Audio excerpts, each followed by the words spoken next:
Hello everyone, it's Robin the Delta Crafter, and I want to thank you for joining me for another video on my YouTube channel. Today we're going to be creating a card that I'm calling a composition of love. We're going to be creating a composition notebook cover using this stencil from Hero Arts. This is the Every Which Way stencil, and you can use any stencil that you may have on hand that has a lot of open space. And by open space, I mean the space that you're going to be adding color through. You can use like a cheetah print, if you have a marble print stencil, of course that would work, but any stencil that you have that has a lot of open space would give you the effect of a composition notebook cover. So I'm going to use a piece of Neenah Classic Crest Solar White cardstock in the 80-pound weight, along with some Hero Arts Intense Black ink to give us, or to create this composition notebook cover. So I've taped my paper to my stencil using some mint tape, and now I'm just coming in with a blending brush, and I'm going to apply a heavy amount of this black ink. This intense black ink is just what it says, what its name says. It's intense. It will give you a lot of coverage. And you can see there, once I pulled that stencil back, that the inking was beautiful on this cardstock. So this is going to be the beginning of our notebook cover here. So we're going to set this aside to dry for a few minutes, and we're going to move on to some of the other elements of the card.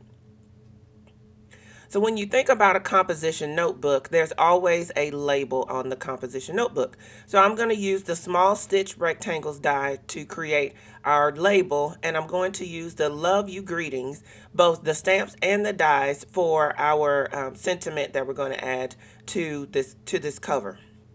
So I'm using the second to smallest rectangle die to create my label. I'm just using some more of that Neenah Classic Crest Solar White cardstock. I'm going to cut that out and keep that to the side.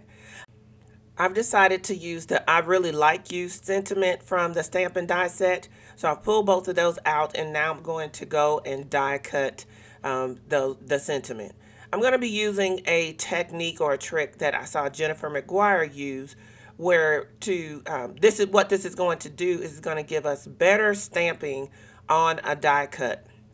So what she says to do is to die cut your images first. So I've done that here, and I've kind of brought in one of the pieces of paper that I die cut the sentiment from, and we're going to use that as a template.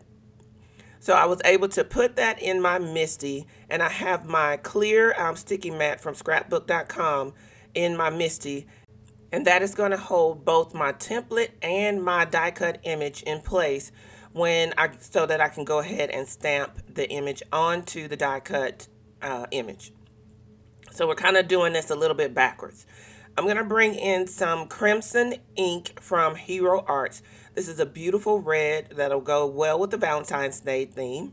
And I'm going to ink up my stamp and close that onto my die cut image that I replaced back in my template.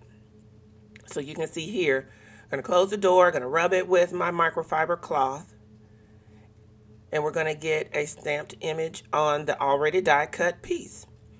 Now, I wanted you to notice that sometimes the die cut piece will stick to your stamp, and that's okay.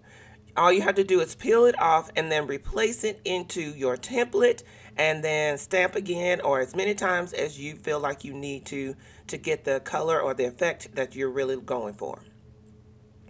So once you've done that, you can peel everything away, and I went ahead and die cut that sentiment a couple of times.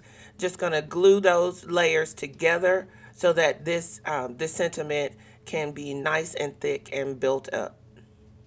Place the acrylic block on that while it dries, and we're going to move on to the next step.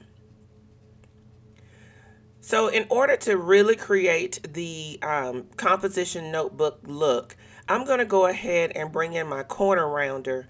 Yes, I still have mine. You can see that it's very loved. And I'm just going to round the two right edges of my paper. These are the kinds of details that really help to complete your look.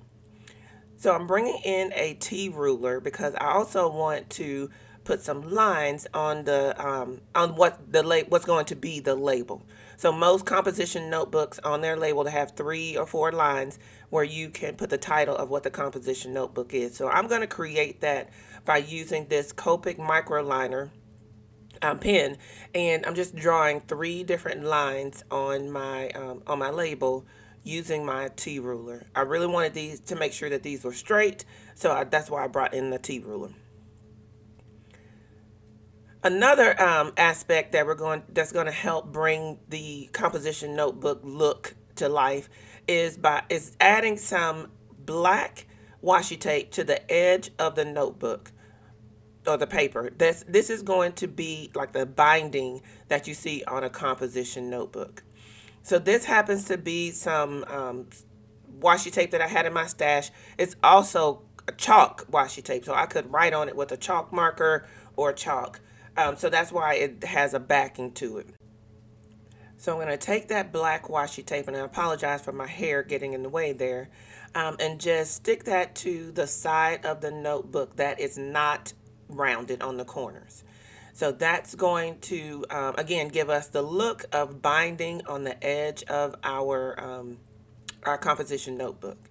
And because this is washi tape, I'm just going to take that excess and wrap it over to the back and cut off all what's hanging over on the end of the piece.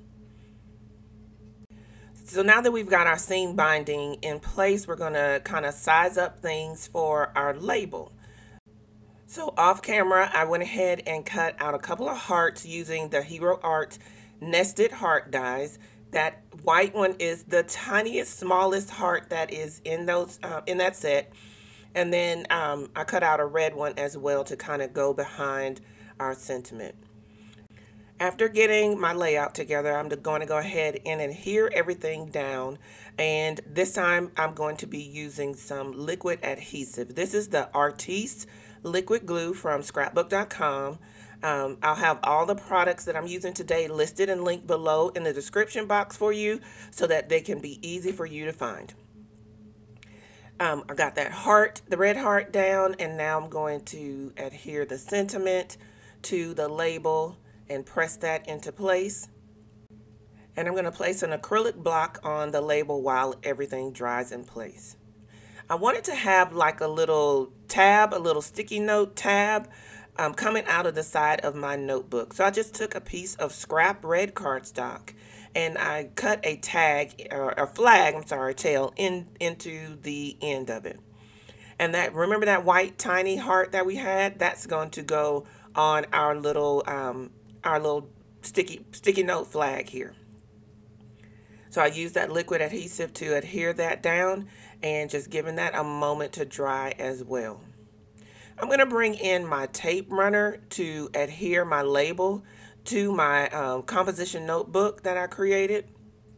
And I love to use my tweezers to do this because that gives me an opportunity to figure out the exact placement before I actually press everything down in place. So I've gotten it where I want it, and now I'm going to kind of test out that little flag, sticky note flag, see where I want that. And then I'm going to bring in some liquid adhesive to adhere the sticky note flag to our composition notebook. And I want to make sure that that's pretty secure, so I put that liquid adhesive on there, and now I'm going to press the notebook into the flag.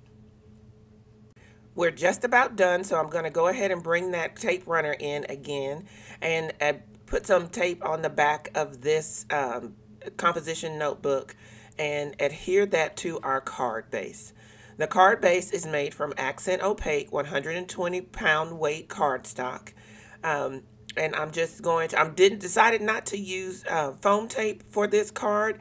This one is just going to have the dimension of the sentiment and the layers for the label, and that's all we're going to have today. And with that, this card is complete. I hope you have enjoyed watching this composition of love card come to life. If you have, please consider giving this video a thumbs up. As always, you can find me on Instagram and Facebook at The Delta Crafter, as well as on my website, thedeltacrafter.com. Here's a look at a second card that I made, and I added a bit of pink to the card. You can see there's a little bit of different detail in this because it doesn't have the seam binding like the original card does. If you decide to make this card, please tag me on social media so I can take a look at your creation. I'd love to see how this video inspired you. Until next time, everyone, enjoy!